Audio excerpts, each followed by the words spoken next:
আসসালামু আলাইকুম। আজ রবিবার ৮ মার্চ ২০২৬। স্বাগত প্রবাসী সিটি সৌদি বুলেটিনে, সাথে আছি আমি শাহনাজ পারভিন। শুরুতেই থাকছে শিরোনাম। সৌদি আরবে একের পর এক ড্রোন হামলা, ইরানকে পাল্টা হামলার হুঁশিয়ারি। যুদ্ধ পরিস্থিতির মধ্যেও সৌদিতে ব্যাপক অভিযান, ৮,০০০ প্রবাসীর ভিসা বাতিল। শত্রুকে ১ ইঞ্চি জমিও দখল করতে দেবে না ইরান, পেজেশকিয়ানের হুঙ্কার। যুদ্ধ শুরুর পর যুক্তরাষ্ট্রে বেশ কয়েকজন সেনা আটক, দাবি ইরানের। সৌদি বাদশার মানবিক নির্দেশ, আলাদা হলো জোড়া লাগানো সোমালিয়ান ২ শিশু। দর্শক, দেখছিলেন শিরোনাম, এবারে পুরো খবর। প্রবাসীদের জন্য নির্মাণ হচ্ছে দেশের প্রথম স্মার্ট সিটি, যেখানে থাকছে স্কুল, মসজিদ, হাসপাতাল, সুইমিং পুল, হেলিপ্যাড, পাঠাগার, জিম, সুপারমার্কেট, শিশু পার্ক সহ সকল নাগরিক সুবিধা। মাত্র ৩০ লাখ টাকা বিনিয়োগে মিলছে আকর্ষণীয় ফ্ল্যাট। প্লাটিনাম ইনভেস্টরদের জন্য ঢাকা বিমানবন্দরে ভিআইপি প্রোটোকল সুবিধা। বিস্তারিত জানতে যোগাযোগ করুন স্ক্রিনে দেয়া হোয়াটসঅ্যাপ অথবা ইমো নাম্বারে। সৌদি আরবের ভূখণ্ড ও জ্বালানি স্থাপনা লক্ষ্য করে একের পর এক ড্রোন হামলা চালিয়ে যাচ্ছে ইরান। এরই মধ্যে রাজধানী রিয়াদের কাছে আরও ৩টি ড্রোন আকাশে ধ্বংস করেছে সৌদি সামরিক বাহিনী। এর কয়েক ঘন্টা আগে রিয়াদের কূটনৈতিক পাড়া লক্ষ্য করে চালানো অন্তত ১৫টি ড্রোন ভূপাতিত করা হয়। এই অব্যাহত হামলার জেরে তেহরানকে কঠোর হুঁশিয়ারি দিয়েছে রিয়াদ।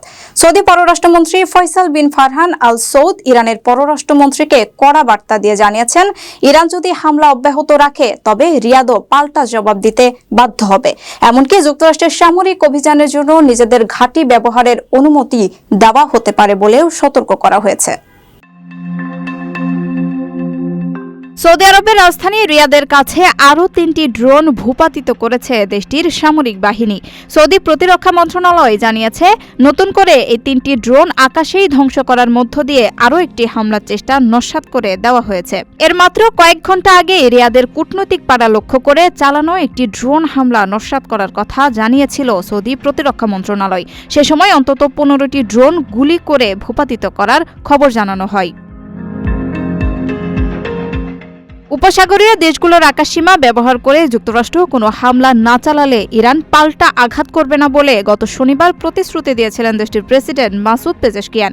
তবে সেই বক্তব্যের কয়েক ঘন্টার মধ্যেই ইরানি ভূখণ্ডে হামলার ঘটনা ঘটে। এর প্রতিক্রিয়ায় সৌদি আরব সহ পার্শ্ববর্তী দেশগুলোকে লক্ষ্য করে পুনরায় ড্রোন ও ক্ষেপণাস্ত্র হামলা শুরু করে তেহরান। সৌদি প্রতিরক্ষা মন্ত্রণালয়ের তথ্য মতে গত কয়েক ঘন্টায় আকাশ প্রতিরক্ষা ব্যবস্থার মাধ্যমে দফায় দফায় আসা এই ড্রোনগুলো আকাশেই ধ্বংস করা হয়েছে। তবে এই হামলার ফলে কোনো প্রাণহানি বা ক্ষয়ক্ষতির বিস্তারিত তথ্য এখনও প্রকাশ করা হয়নি। ইরান মূলত মধ্যপ্রাচ্যে মোতায়েন মার্কিন সামরিক স্থাপনাগুলোকে কেন্দ্র করে এই হামলাগুলো পরিচালনা করছে বলে ধারণা করা হচ্ছে।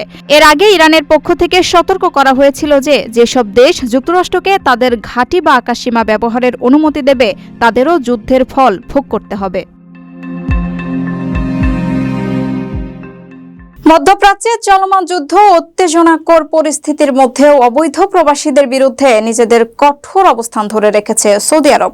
আবাসন, শ্রম ও সীমান্ত নিরাপত্তা আইন লঙ্ঘনের দায়ে দেশ জুড়ে চলা যৌথ অভিযানে মাত্র এক সপ্তাহে ৮,৫১১ জন অবৈধ প্রবাসীকে নিজ দেশে ফেরত পাঠিয়েছে প্রশাসন। সৌদি স্বরাষ্ট্র মন্ত্রণালয়ের তথ্য মতে গত ২৬ ফেব্রুয়ারি থেকে ৪ মার্চের মধ্যে পরিচালিত এই অভিযানে মোট ২১,০২২ জন অবৈধ বাসিন্দাকে গ্রেপ্তার করা হয়। সৌদি আরবে একের পর এক ড্রোন হামলার মাঝেই মাত্র এক সপ্তাহে ৮,৫১১ জন প্রবাসীকে নিজ দেশে ফেরত পাঠিয়েছে প্রশাসন।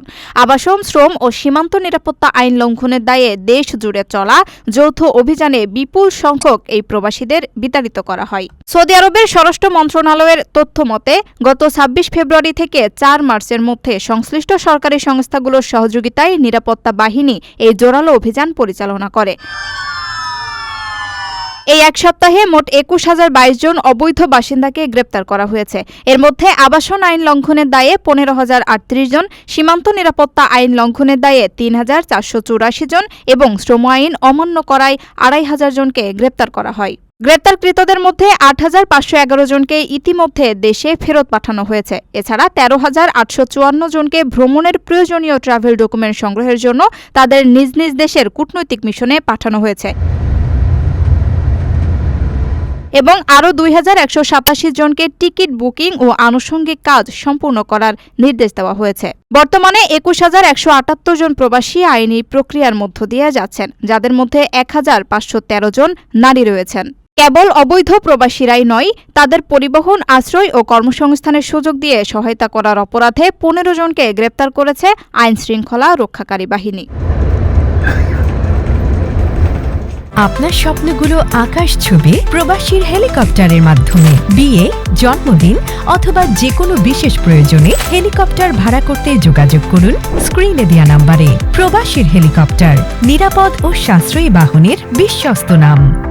যুক্তরাষ্ট্র ও তার ঘনিষ্ঠ মিত্র ইসরায়েলের সঙ্গে চলা রক্তক্ষয়ী যুদ্ধের মধ্যে জাতির উদ্দেশ্যে দেওয়া এক ভাষণে কড়া হুঁশিয়ারি উচ্চারণ করেছেন ইরানের প্রেসিডেন্ট মাসুদ পেজেশকিয়ান।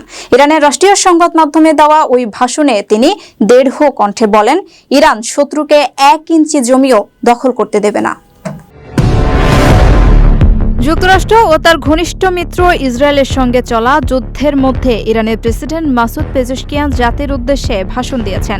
ইরানের রাষ্ট্রীয় সংবাদ মাধ্যমে দেওয়া ভাষণে পেজেশকিয়ান বলেন, প্রতিবেশী ভ্রাতৃপ্রতিম দেশগুলোর সঙ্গে ইরান সুসম্পর্ক চায়, তবে শত্রু দেশগুলো এতে বিভেদ তৈরির চেষ্টা করছে। পেজেশকিয়ান বলেন, অন্য কোনো দেশের ভূখণ্ড থেকে আসা হামলার জবাব দিতে ইরান বাধ্য হচ্ছে, তবে এর অর্থ এই নয় যে ওই নির্দিষ্ট দেশের সঙ্গে ইরানের কোনো বিরোধ রয়েছে। ইরানি প্রেসিডেন্ট বলেন, যারা ইরানকে আক্রমণ করবে তাদের বিরুদ্ধে তেহরান শক্ত অবস্থানে রয়েছে ও অত্যন্ত জোরালোভাবে এর জবাব দেওয়া হবে। মাসুদ পেজেশকিয়ান জনগণকে ঐক্যবদ্ধ থাকার ও রাস্তায় নামার আহ্বান জানিয়ে বলেন, ইরানের মাটি ও পানি রক্ষায় সবার এগিয়ে আসা উচিত। জনগণের স্বতঃস্ফূর্ত অংশগ্রহণের মাধ্যমে ইরান শত্রুকে তার ১ ইঞ্চি জমিও দখল করতে দেবে না। যুক্তরাষ্ট্র ও ইসরায়েলের সঙ্গে চলমান যুদ্ধের মাঝে যুক্তরাষ্ট্রের বেশ কয়েকজন সেনাকে আটকের দাবি করেছে ইরান। দেশটির জাতীয় নিরাপত্তা কাউন্সিলের মহাসচিব আলী লারিজানি এক বিবৃতিতে জানিয়েছেন, ১ সপ্তাহ আগে যুদ্ধ শুরু হওয়ার পর বেশ কয়েকজন মার্কিন সেনাকে আটক করা হয়েছে। আর আইআরজিসির এক মুখপাত্র জানিয়েছেন, বর্তমান গতিতে আরও অন্তত ৬ মাস তীব্র লড়াই চালিয়ে যাওয়ার মতো পর্যাপ্ত রসদ, লোকবল ও সামরিক সামর্থ্য ইরানে রয়েছে। যুক্তরাষ্ট্রের বেশ কয়েকজন সেনাকে আটক করা হয়েছে বলে জানিয়েছে ইরান।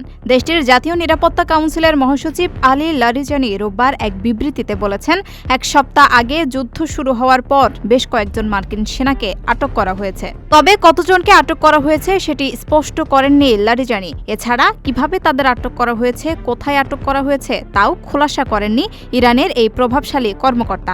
যদিও গত ২৮ ফেব্রুয়ারি যুদ্ধ শুরুর পর ইরানের মার্কিন সেনারা স্থল হামলা চালিয়েছে, এখন পর্যন্ত এমন কোনো তথ্য পাওয়া যায়নি।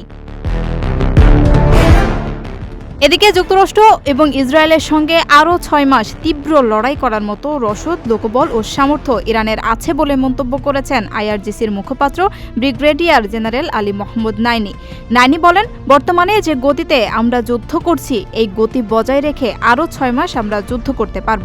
সেই পরিমাণ রসদ, লোকবল ও সামর্থ্য আমাদের আছে।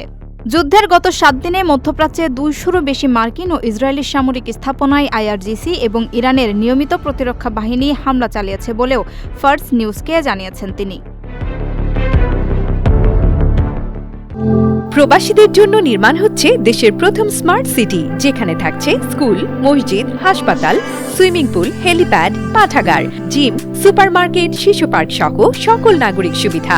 মাত্র ৩০ লাখ টাকা বিনিয়োগে মিলছে আকর্ষণীয় ফ্ল্যাট। প্লাটিনাম ইনভেস্টরদের জন্য ঢাকা বিমানবন্দরে ভিআইপি প্রোটোকল সুবিধা। বিস্তারিত জানতে যোগাযোগ করুন স্ক্রিনে দেয়া হোয়াটসঅ্যাপ অথবা ইমো নাম্বারে। সৌদি আরবের রাজধানী রিয়াদে দীর্ঘ 12 ঘন্টার এক জটিল অস্ত্র পাচারের মাধ্যমে আলাদা করা হয়েছে সোমালিয়া থেকে আসা জোড়া লাগানো যমজ শিশু রাহমা ও রামলাকে। বাদশাহ সালমান এবং যুবরাজ মোহাম্মদ বিন সালমানের বিশেষ নির্দেশনায় গত বছর উন্নত চিকিৎসার জন্য এই শিশুদের দেশটিতে আনা হয়েছিল। কিং আবদুল্লাহ স্পেশালিস্ট চিলড্রেন্স হাসপাতালে 36 জন বিশেষজ্ঞ চিকিৎসক, সার্জন ও নার্সের একটি চৌকস দল 8 ধাপে এই অস্ত্র পাচার সম্পন্ন করে। এটি ছিল সৌদি আরবের বিশেষায়িত জোড়া শিশু পৃথকীকরণ কর্মসূচির আওতায় সফলভাবে সম্পন্ন করা 68তম অস্ত্র পাচার। সৌদি আরবের রাজধানী রিয়াদে দীর্ঘ 12 ঘন্টার জটিল অস্ত্র পাচারের মাধ্যমে আলাদা করা হয়েছে সোমালিয়া থেকে আসা জোড়া লাগানো যমজ শিশু রাহমা ও রামলাকে। বৃহস্পতিবার রিয়াদের কিং আবদুল আজিজ মেডিকেল সিটির অধীনস্থ কিং আবদুল্লাহ স্পেশালিস্ট চিলড্রেন্স হাসপাতালে এই অস্ত্র পাচার সম্পন্ন হয়। 13 মাস বয়সী এই যমজ শিশু তলপেট ও পেলভিস অংশে একে অপরের সঙ্গে যুক্ত ছিল। জটিল এই অস্ত্র পাচারের নেতৃত্ব দেন king Salman humanitarian aid and relief সেন্টারের সুপারভাইজার জেনারেল এবং সৌদি কনজুয়েন্ট টুইন্স প্রোগ্রামের মেডিকেল ও সার্জিক্যাল টিমের প্রধান ডক্টর আবদুল্লাহ আল রাবিয়া। 8 ধাপে সম্পূর্ণ হওয়া এই প্রক্রিয়ায় anaesthesia, paediatric surgery, urology, orthopaedics এবং প্লাস্টিক সার্জারি বিভাগের 36 জন বিশেষজ্ঞ চিকিৎসক, সার্জন, টেকনিশিয়ান ও নার্স অংশ নেন। সৌদি আরবের বাদশাহ সালমান ও যুবরাজের নির্দেশনায় গত বছরের 6 মে উন্নত চিকিৎসার জন্য শিশু দুটিকে দেশটিতে আনা হয়। চিকিৎসকদের নিবিড় পরীক্ষা নিরীক্ষায় দেখা যায় শিশু দুটির বৃহদন্ত্র ও মলাশয় এক হলেও প্রত্যেকেরই 2টি করে সম্পূর্ণ গঠিত পা ছিল। এছাড়াও তাদের মূত্রনালী, প্রজননতন্ত্র এবং পেলভিক হাড়ও একে অপরের সঙ্গে যুক্ত অবস্থায় ছিল। দীর্ঘ প্রস্তুতি ও মেডিকেল বোর্ডের একাধিক বৈঠকের পর চূড়ান্ত এই অস্ত্র পাচারের সিদ্ধান্ত নেওয়া হয়। ডক্টর আল রাবিয়া জানান, এটি ছিল তাদের সফলভাবে সম্পন্ন করা 68তম জোড়া শিশু পৃথকীকরণ অস্ত্র পাচার। গত 35 বছরে সৌদি আরবের এই বিশেষায়িত কর্মসূচির আওতায় বিশ্বের 28টি দেশের 156 জন জোড়া লাগানো যমজ শিশুকে চিকিৎসা সেবা দেওয়া হয়েছে। দর্শক দেখছিলেন প্রবাসী সিটি সৌদি বুলেটিন। শেষ করার আগে শিরোনামগুলো জানিয়ে দিচ্ছি আরো একবার। সৌদি আরবে একের পর এক ড্রোন হামলা, ইরানকে পাল্টা হামলার হুঁশিয়ারি। যুদ্ধ পরিস্থিতির মধ্যেও সৌদিতে ব্যাপক অভিযান, 8000 প্রবাসীর ভিসা বাতিল। শত্রুকে 1 ইঞ্চি জমিও দখল করতে দেবে না ইরান, পেজেশকিয়ানের হুঙ্কার। যুদ্ধ শুরুর পর যুক্তরাষ্ট্রে বেশ কয়েকজন সেনা আটক, দাবি ইরানের। সৌদি বাদশাহর মানবিক নির্দেশ, আলাদা হলো জোড়া লাগানো সোমালিয়ান 2 শিশু। এই ছিল সৌদি বুলেটিনের আজকের আয়োজনে। প্রবাসের সর্বশেষ সংবাদ পেতে ভিজিট করুন probastime.com, সাবস্ক্রাইব করুন আমাদের ইউটিউব চ্যানেল, চোখ রাখুন ফেসবুক পেজে। পরবর্তী বুলেটিন দেখার আমন্ত্রণ জানিয়ে আজকের মতো বিদায় নিচ্ছি আমি শাহনাজ পারভিন। সে পর্যন্ত সবাই ভালো থাকবেন, নিরাপদে থাকবেন। আল্লাহ হাফেজ।